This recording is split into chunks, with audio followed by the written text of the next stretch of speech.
All right. Second time recording this because the first time when I recorded, I apparently did not put my input audio, so it was literally videos of me just talking, and there was no audio.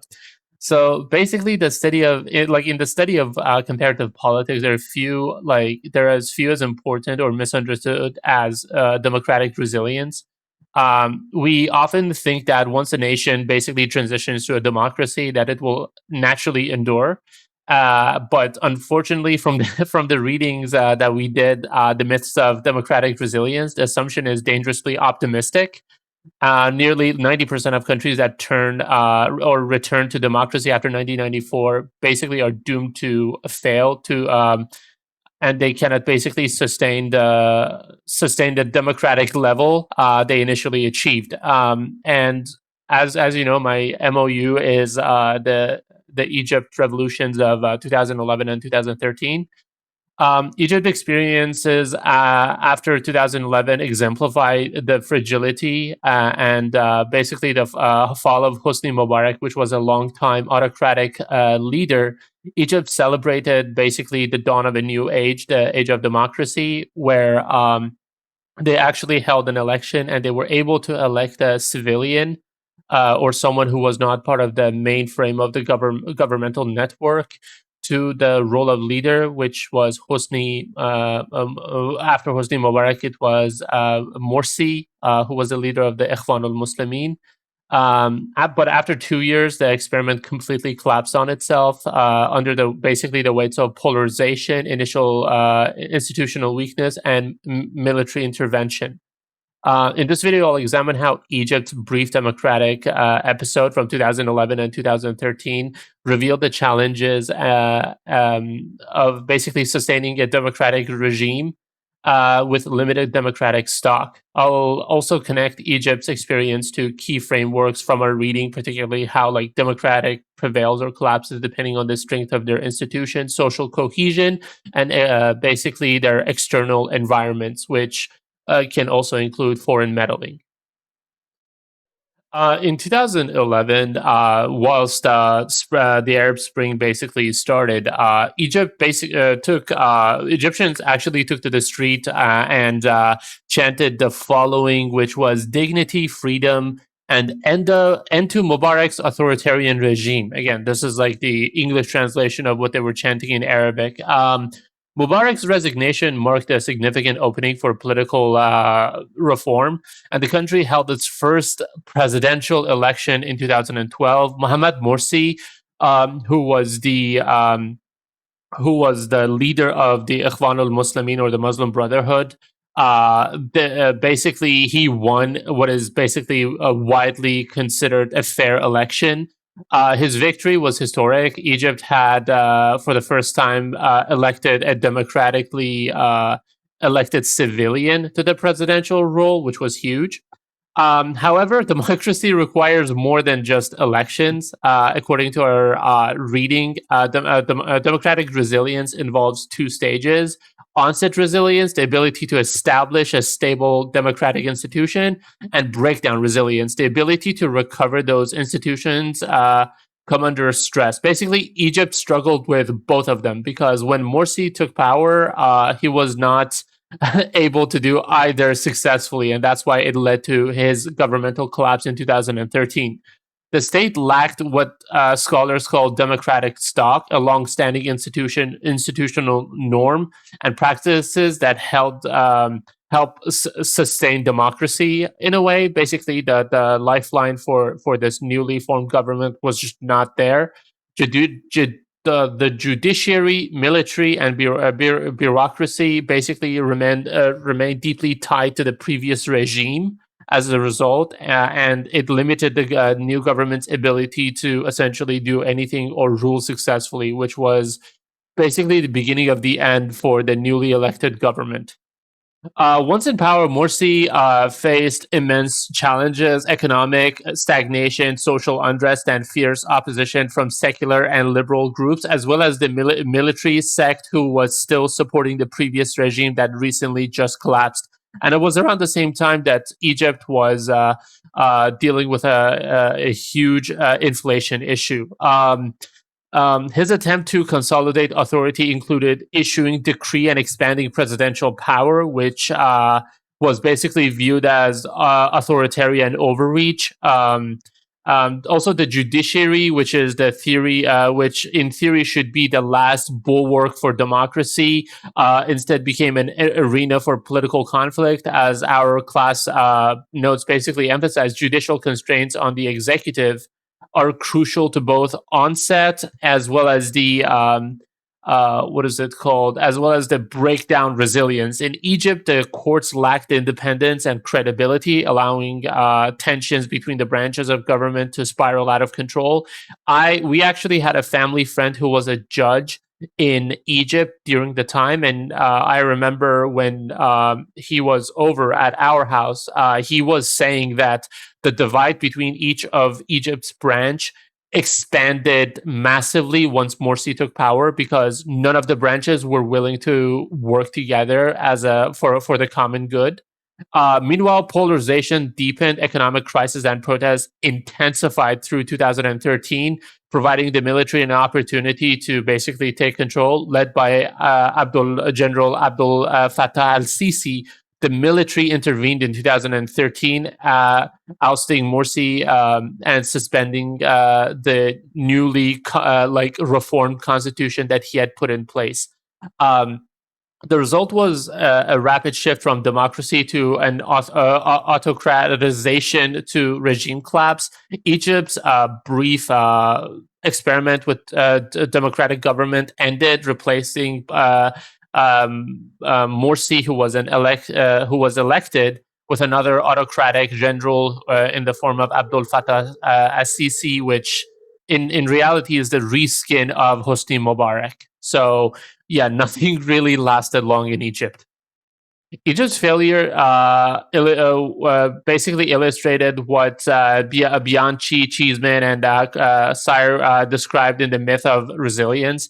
The assumption that democratic systems can naturally basically withstand shock.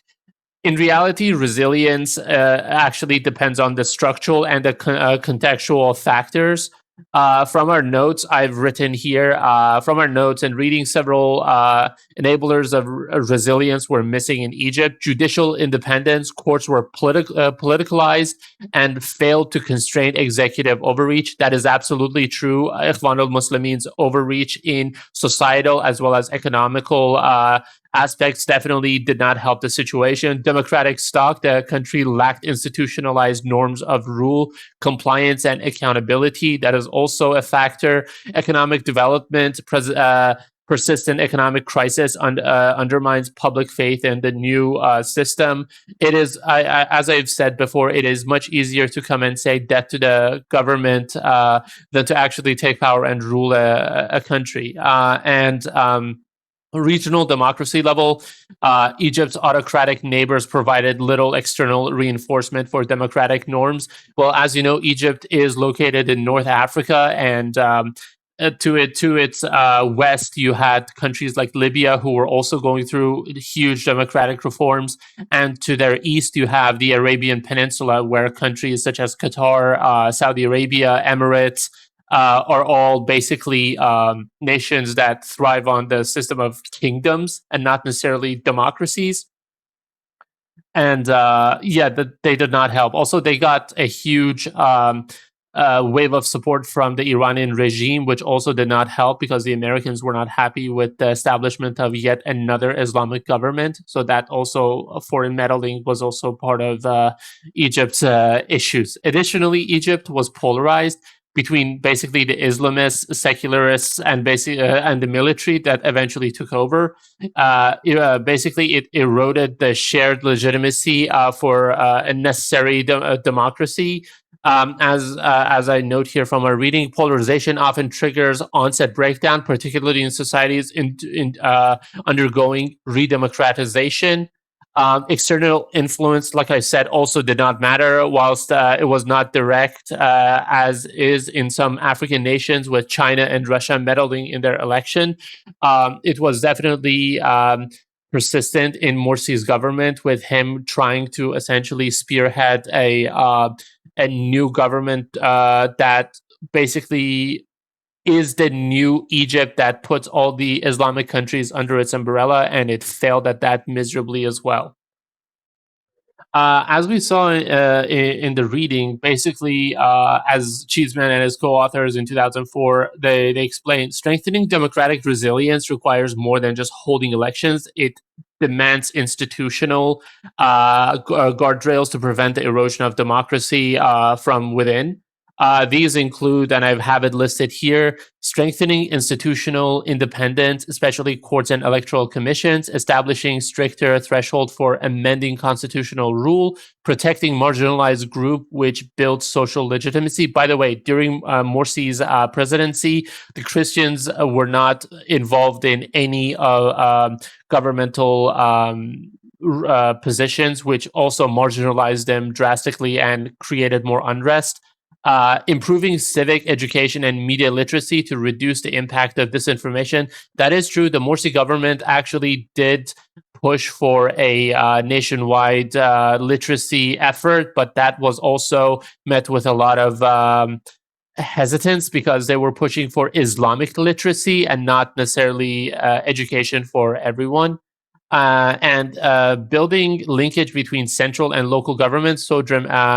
So democratic participation is not just a symbolic, but tangible at every level of society. Unfortunately, that was also not true because, like I said, a lot of the local governors or people that were at the local level did not necessarily want to collaborate with the Morsi's government, as if like they knew this government was temporary, and they were also loyal to the previous regime. So that did not necessarily help Egypt's case that well.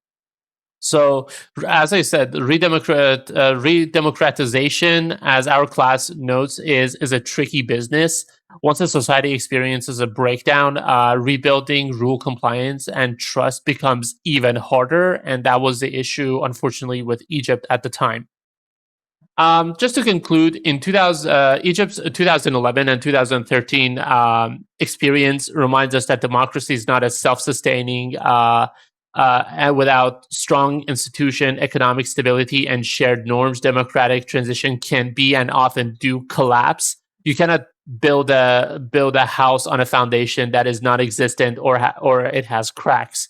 The Egyptian case challenges the optimistic narrative that democracy is inherently resilient. Like once a country goes democratic, it will not go back. That is not true.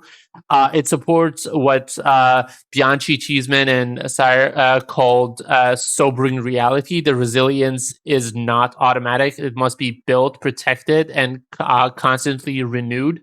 It's a system that it has to have reinforcing factors such as a strong economy to keep that regime afloat. Otherwise, the system, the new system that you put in place, is doomed to collapse if there is no support for that new installation.